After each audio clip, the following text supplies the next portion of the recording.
What's up, everybody? This is Rob Barrington here, and this is day 5 of weekly challenge number 48. It's our last 2 chances to excel. I haven't really given a read on this tournament other than it feels like it's close. We haven't done anything brilliant. We haven't done anything crazy. We may have lost imps on like board 4, maybe 1 imp on board 2, I think we talked about. But it really doesn't seem like we would be terribly far ahead on this set because nothing amazing has happened, and we haven't really done anything odd. Other than that one time we opened a no-trump with a singleton, that was about it. Here we're going to have a nice normal no-trump auction. Don't let a flat shape scare you. You don't downgrade high card points. When you have 15 to 17 balance, you open 1 no-trump, and now you take that transfer and you end up playing in your spade fit, which is nice. 2 diamonds lead, interesting. What do we do here, folks? I wouldn't necessarily hate playing low sometimes in this situation because I might be able to set up a diamond trick, or they just might switch, and I am going to do that. The downside is if they're roughing on the way back, but the upside there is it has to be this way, right? They have to rough in front of you. So here at least we get a chance to take a look at that situation. Now we're going to play a spade. We're actually going to let that go. And here we always have a diamond loser anyway, and now have they set up a trick? Not yet. They might have set up a little weird uppercut for themselves. The ace of hearts getting cash is unbelievably amazing for us, folks. And why is it amazing for us? Because we don't have to guess clubs anymore, right? We don't have to take a club finesse anymore because of this nice lead that they've made for us. Unfortunately, they haven't given us a lot of an entryway into that dummy over there, so we're going to have to be a little bit careful. I'm going to cash the ace of spades. I'm praying I see an honor there. I didn't. Now I'm going to cash queen of hearts, take care of my club pitch. Now I'm going to play ace of clubs, and I'm going to get the best of all worlds. I'm going to get to rough a club, and I still have a trump in my hand because I didn't draw that last trump. I'm going to rough that diamond just in case. I don't think I need to. I can't remember if the 10 of diamonds is good, but it doesn't matter, right? We're just getting rid of the trumps in this way, and we will now give them that king of spades. So this is a spot where I'm just trying to safely exit with tricks and not go down from that moment. And if things are bad for us, right? If, let's say, they win and they fire a club through before we're able to get rid of our business, we might be in a little bit of trouble. So weird choice for them cashing the ace of hearts, but I guess they just thought they were end played here. When they cashed the queen of diamonds, they are end played here. Look at this. Ace of hearts. No, I'm sorry. They had the 8 of diamonds to switch to. So after they get in with that, they certainly didn't have to play ace of hearts heart. They could have just exited a diamond. And that gives dummy a trick, but it allows their partner to kind of rough over it, right? So here, kind of an interesting choice to cash the ace of hearts. I guess it didn't matter for them either way, though. Okay. Well, let's jump back to the last chance to excel, and here we are, 13 points. That's a diamond, folks. 4-4 in the minors, always a diamond. 3-3, always a club. 3 diamonds is a wide range. We've seen this before, but we have a minimum. I wish I could know. The weird thing is I think the robots play preemptive up to mixed, even though I only have 13 points. So I can't believe I'm even considering this. I'm just trying to think, are we behind? I don't think we're that far behind. Do we need 600 to be successful? I mean, it would probably be amazing if we were getting 600. The fact that partner doesn't have a 4-card major, I have king small of hearts. They don't show a good hand. They could have a terrible hand. I'm out. Right. So here, okay, partner. I just hate the range of their bid here. It's weird that they would choose to make this, unless maybe they do just play this as a mixed variety and they haven't alerted it as such. But at this point, I know I'm losing a heart. I also know I'm going to lose a club. I may or may not lose a diamond. I guess we'll find that out as well. But this hand is all about lessening spade losers, right? I have 2 spade losers, but they're slow losers. And what do I mean by slow loser, folks? I mean, we have a way to stop them from running a suit right away. If we had no ace, right? Let's say we have the 10-7-3 and not the 10-ace-3. Now we have 3 quick losers. If they get in, they can take 3 tricks right off the bat. Here, it's slow because we still have that ace of spades blocking disasters here. So at this point, I want to play diamonds first. No reason to not draw trump. I have lots of trump in both hands. And now it's 8 ever, 9 never usually, so I was going to play for the drop anyway. It's nice to see the queen. Now, what is the only way we're going to get rid of spades, folks? Well, if we can develop a club trick. So let's try to do that. We're going to play ace of clubs. We're going to play low towards our hand. Here, I would guess the king of clubs is not to my right because they can see that there's singletons over there, so they're not going to let us win this trick. So I'm going to make a calculated guess here. I'm going to hope that the king is third to our left. I was just going to say, and I'm going to hope they don't necessarily switch to a spade right away. Now, play a heart. There you go. Okay, now we're going to have a chance here, folks. We're going to try to ruff this king. No, too bad. Okay, my whole idea there is to try my best to set up a pitch and dummy on the queen of clubs. I guess if the king is to my right, I'm going to hate my life because that meant I would have lost trick. But here, it was to the left as expected. So we do take our 9 tricks, but now we realize all the losers we were supposed to, so we didn't really gain anything. Let's see if we gained a win. Trounced. They just made 4 hearts. Duh. Yeah, so we were going to win this, looks like, by 1 if we ended up making 4 hearts, and we didn't. So let's look at that one board. We had other things that we could have cleaned up here. As expected, the number 6 is an interesting one because the opponents didn't get to 4 spades, which in an imp format seems crazy. But here, let's run through these results and see how we could have improved.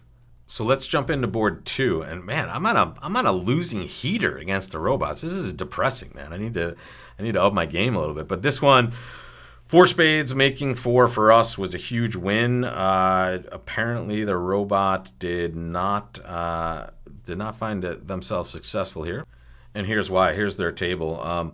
It went king of clubs just like it did at our table. There's that 10 of diamonds play. They played spade to the ace. Queen of clubs, and they roughed it. Okay, so here they kind of just left themselves with a heart loser or more at this point, because I would guess at this point they just got a diamond rough. I see. All right, so they went about this in a really poor way, and they were punished for that. But let's look at this 4 heart contract. So they had the same auction we had, and the spade was led, and they won their ace. They played the 9 of hearts. And just, wow, amazing. They ducked a heart on this hand. Did they just knew that this was that's just a natural safety play for them. They did well. I mean, I have to give it to them. They actually covered for this disastrous holding. However, it could be just as disastrous to duck a heart here. But what they did is they said, okay, lefty's following. And sorry, let me get back to their decision here. They said lefty's following, so if I'm getting a terrible break to my left, I can kind of cover it by playing low here. If I'm getting a terrible break to my right, I can just let them win this, and let's just count winners from that point. If it's breaking no worse than 4-1, which if they win this trick, it has to be, now they have 4 hearts. They likely have 5 diamonds, although they can't guarantee that. And they have the ace of clubs, right? And if they maybe get to rough a spade at some point, who knows? But here, I think they made a calculated odd risk here, and it ended up paying off handsomely for them. And let this be a massive this was the only reason we lost this board, right? The other boards, we lost imps on, but we were still ahead, right? If we didn't lose any other, this was the one that really crushed us. And why did it crush us? Well, it's because it was a vulnerable swing. And now, take a look. If I just go down 1, I still get crushed on this board, but it's a little less scary, but it's huge. It's a huge, huge loss because it's a vulnerable swing. And that is imps, baby. That is where you have just massive, massive losses when these things add up, which is why vulnerable games are really good to be in. Right, the risk reward is huge here, as you can see. We chopped up board 5. Board 6, they just didn't bid. They bid enough, or at least, excuse me, they made the 2 diamond bid. It's very odd that they wouldn't accept an invite with a full 13 in this sort of shape and intermediate values. So I'm disappointed in this one. They should have been in 3 spades down 1. This should have just been a tie score for us, in my opinion. So. Whatever, that's fine. I mean, especially in imps. I mean, how are you not going to bid a game here when you have, close enough to an accept and you're playing imps? Let's get in there. Come on, robot. Next board, another chop. The next board was 3 hearts, and they nipped it 2 tricks. Wow, good job, robot. So here, this was the spade lead. Did they give the rough right away? No, they did the same. They let a diamond instead. I think I switched to ace of hearts heart on this one. So here, this is the last thing I want to do, folks. I don't want them to be able to communicate back and forth between the hands. So that was their choice here. They get it 1 more. And it looks like they beat 2 spades. Could we have done that here, folks? Same auction. The card was This is their normal lead when they lead the king. They lead the king and the ace and the queen. Same defense as us, just we played the ace, king, queen. And they pitched a diamond. Now they played king of diamonds. That's not really supposed to make much of a difference, folks. So here, you're still supposed to make this. I'm not really sure. Oh, there it is. Yeah, they could just, and they could and they should, by the way. They know the queen of spades is queen third or better in my hand because I've overcalled a no trump, right? So here, if the robot just plays a low spade, they make sure, even when spades are 4-1, that they can draw trumps and just play their clubs. But here, apparently, they ended up compressing a trick, even though they also have the 9 of spades. It's very odd here. And now they play a spade to the jack. Did they just get tapped out here, possibly? There they roughed. They have to draw around a trump, and now, yeah, disaster for them. So the robots at our table, I just played this better, guys. I'm sorry.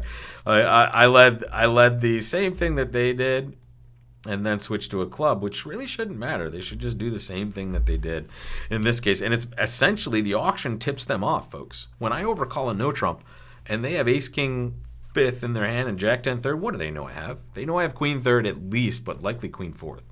So just give me my trick and then draw your trumps, and then you're in control.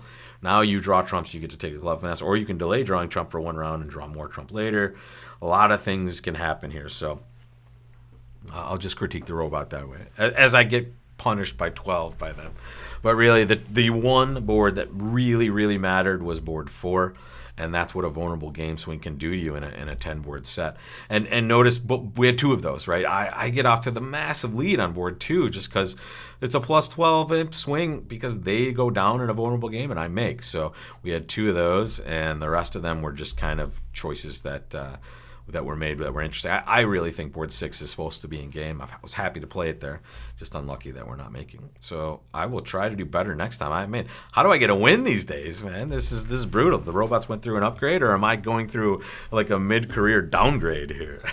I hope you learned a lot, folks, either way, and I will see you back here for another weekly challenge. And don't forget, all this week and all throughout the rest of the season, things are posting to bridgelesson.com. I have a very good complete guide coming up shortly. I'm not going to post it till it's all done and in the can, so that's going to be no trump auctions, right? So lots of your standard agreements and lots of practice in that particular auction where we've opened or overcalled a natural no trump.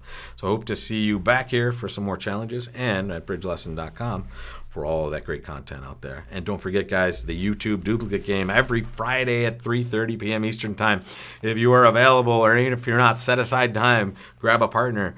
Grab a random person at the partnership desk or hire a robot for a quarter, and you can play 12 boards in a duplicate format, and you get a nice results video from me afterwards right here on YouTube. So join us for that, and I'll see you back here soon, folks. Good luck either in class or at those tables.